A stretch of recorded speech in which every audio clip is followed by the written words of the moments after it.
நமः பங்கஜநாபாய நமः பங்கஜமாலினே நமः பங்கஜநேத்ராய நமஸ்தே பங்கஜாங்கயே.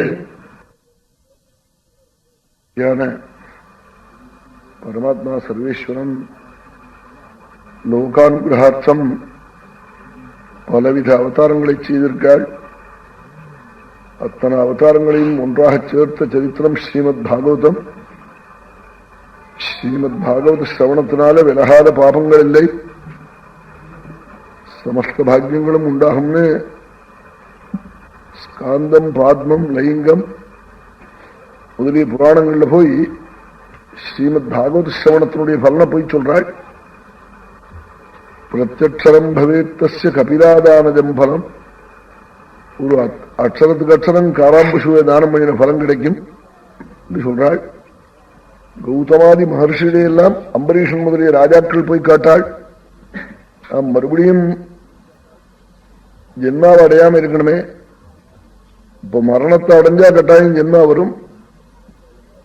மரணம்ங்கிறது என்னன்னா பகவத் விஸ்மரணமேயோ மரணம்னு விட்டாள் ஆச்சாரியாள். பகவான மறக்கிறது தான் மரணம். மறந்து போயிடுதோ இந்த சமயத்துல அது மறக்காம இருக்கிறது தான் மரணம் நாள். இதனால என்ன அர்த்தமா இருந்ததுன்னா, ஈஸ்வரனை ஸ்மரிக்காம விவகார காலங்கள்ல கூட நமக்கெல்லாம் திருட்டுத்தான் விட்டாள். அதுக்காகத்தான் எப்போதும் பகவத் ஸ்மரணத்தை சர்வதா பண்ணிட்டு இருக்கிற மதம் நம்ம வைதிகமான மதத்துல. எதை தொட்டாலும் சுவாமியை நினைக்கிறது, போதனத்துல போகுன்னு கோவிந்த ஸ்மரணம், படுத்துக்கிற போது மூக்குன்னு பகவான் நினைக்கிறது, எழுந்திருக்கிற போது பகவான் நினைக்கிறது. அப்படி எப்போதும் சுவாமியை நினைச்சா எப்போதும் மங்களம் தான். அப்படி பகவானை மறந்து போகக்கூடிய மரணம் இருக்க, அந்த மரணம் வந்தா மறுபடியும் ஜனனம் வந்துவிடும். சுவாமி ஸ்மரிச்சுட்டே இருந்தா அது மரணம் இல்லை, மோட்சம்தான். இந்த ஜனன மரண பயம் இல்லாம இருப்பதற்கு என்ன பண்ணணும்னு அம்பரீஷன் கேட்கிற போது, ஸ்ரீமத் பாகவதம் எங்க நடக்கிறதோ அங்க ஓடி போய் சிரவணம் பண்ணு க்ஷேமத்தை அடைஞ்சு விடுவேன். இப்படி எல்லாம் மகர்ஷிகள் எல்லாம் ஸ்ரீமத் பாகவத சிரவணத்தை மகாபிராயஷ்சித்தமாயும் சம்சாரபய நிவர்த்தகமாயும் சொல்றாள். இதுதான் பெரிய பெரிய துக்கம், சம்சார துக்கம் தான். அதுவே போயிடுதுன்னா பாக்கி எல்லாம் போறத பத்தி கேட்பானே, எல்லாம் போயிடும். அப்படிப்பட்ட மகா பாவனமான சரித்திரம் பிரம்மனிஷ்டால் கங்கா தீரத்தை சொல்றாள். ராஜாவே ஆச்சரியப்பட்டாள், எப்படி ஞானிகள்லாம் பாகவதத்தை அத்தியனம் பண்ணாளேன்னு.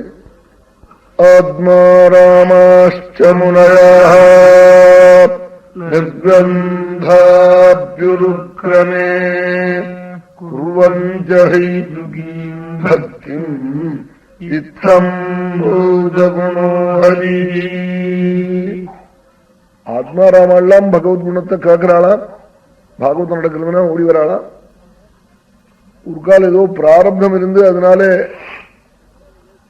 வந்தாலும் நிர்கந்தாபி பிராரப்தம் கூட அவளுக்கு ஒன்றும் மிச்சம் இல்லை.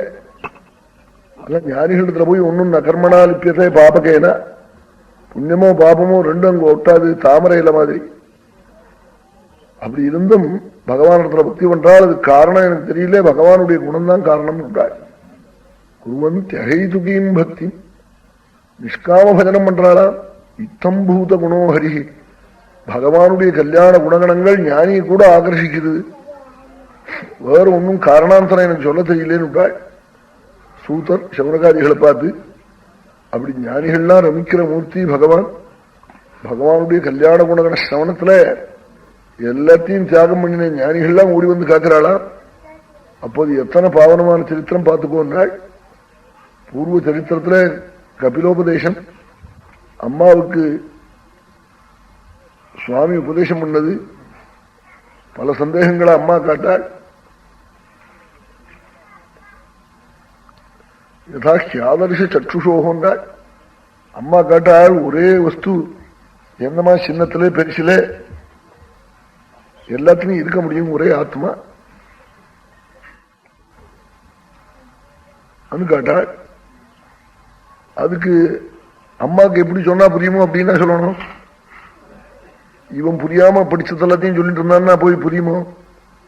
அம்மாவுக்கு எப்படி சொல்லணுமோ அப்படி சொன்னா, யதா ஹியாதர்ஷ சற்றுஷோ, ஒரு பெரிய நிலக்கண்ணாடி என்னென்ன நிறுத்தி இன்னண்ட ஒரு பையன் நின்று இவன் நடுப்புற நின்று பார்த்தா இவன் சரீரம் பெருசா தெரியுது நடக்க நாடியில. இன்னண்ட நிற்கிற ஒரு குழந்தையினுடைய கருவழியில சின்னதா தெரியுது இந்த சரீரமே. எதற்கு ஒரு கண்ணாடி சின்ன கண்ணாடி வச்சா அதுல சின்னதா தெரியுது, இன்னண்ட பெருசா தெரியுது. இந்த ஒரு சரீரமே உபாதி பேதத்தினால ஒரே காலத்துல ஒவ்வொரு தெரியுது. அந்த உபாதியினுடைய அளவு எப்படியோ அதுக்கு தகுந்தபடி அப்படி இருக்கிற போது சுத்த சின்மாத்திர ஸ்வரூபியான பகவான் அவனுடைய அம்சம்தான் ஜீவன். மமைவாம்சோ ஜீவலோகே ஜீவபூத சனாதன பகவத் அம்சம்தான். அப்படிப்பட்ட ஒரு ஜீவன் பல இடங்கள்ல பலவிதமாக இருப்பது என்ன ஆச்சரியம்னு அம்மாவுக்கு இப்படி எல்லாம் பலவிதமான திருஷ்டாந்தங்களை சொல்லி அம்மாக்கு ஆத்மா ஒண்ணுங்கிறத பத்தி சொல்லி பகவானைத்தான் சரணமாக அடையணும் சொன்னாள். அதுதான் நாராயண பட்டத்திரி குருவாயூரப்பனை பார்த்து பரமகிம்போஜபக்தி சகல பய வினேத்ரீ சர்வகாமோபநேத்ரீ. ஏ குருவாயூரப்பா, நீ சர்வேஸ்வரன் பொய் சொல்ல மாட்டே, தத்ராபி ஸ்திரீகளிடத்துல பொய்யே சொல்ல மாட்டேன்.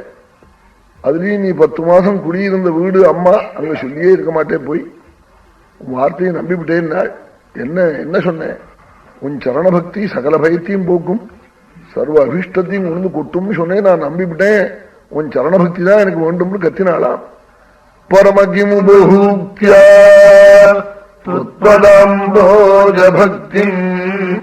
சகல பய வினேத்ரீ சர்வகாமோபநேத்ரீ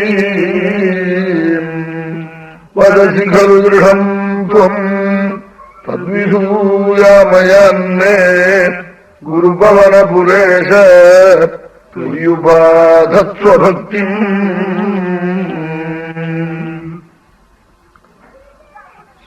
இப்படி கபிலோபதேசத்தை பத்தி 10 ஸ்லோகத்தில் எழுதிவிட்டாள் பட்டத்திரி. அம்மாவும் சாச்சாபி தனயோக்தேன மார்க்கேன, அம்மாவும் குழந்தை சொன்ன மார்க்கத்தை வச்சிருந்து நாம சங்கீர்த்தனம் பண்ணி பகவத் குணம் கேட்டு அதிலிருந்து நாமாவை இறங்கி சொல்லி கங்கா பிரவாகம் மாதிரி மனசுல சுரூபம் வரும்னு ஓட ஆரம்பிச்சு அப்படியே அந்த சுரூபத்திலேயே ரமிச்சு போய் சரீரத்தை மறந்து வருஷக்கணக்கா இருந்தாலாம். ஆனா சரீரம் ஆகாரம் பண்ணாம என்னமா ஜீவிச்சுட்டு இருந்ததுன்னா இந்த சரீரத்தை உண்டு பண்ணின கர்மா ஒண்ணு இருக்க அது தானா ரட்சிச்சுக்குமா. என்னமோ நாம் கையால் எடுத்து சாப்பிடறோம் சமயம் பண்ணி போடுறான்னா இதெல்லாம் என்ன அர்த்தம்? இந்த ஆரம்பகமான கர்மா ஒண்ணு இருக்கே அதுதான் எல்லாம் நடத்திக்கிட்டு இருக்கு. ஆமா, இவன் பேசாம இருந்தாலும் அது நடத்தும். சாப்பிட முடியாம போச்சேனா அந்த கர்மா பலம் இவன் எத்தனை சாப்பிட வச்சா சாப்பிட முடியுமா? என்ன ஒரு பருக்க உள்ள போகுமா? என்ன உள்ள போகவே போகாது.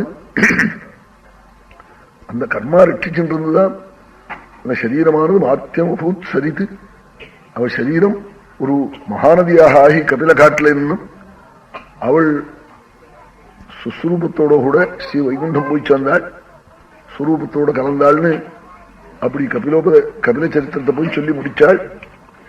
சொல்லி முடிச்சு பிரசூத்தின்னு 3வது பெண், ஆகூதி தேவஹூதி பிரசூத்தின்னு மனுக்கு 3 பொண்ணு சொன்னோம்.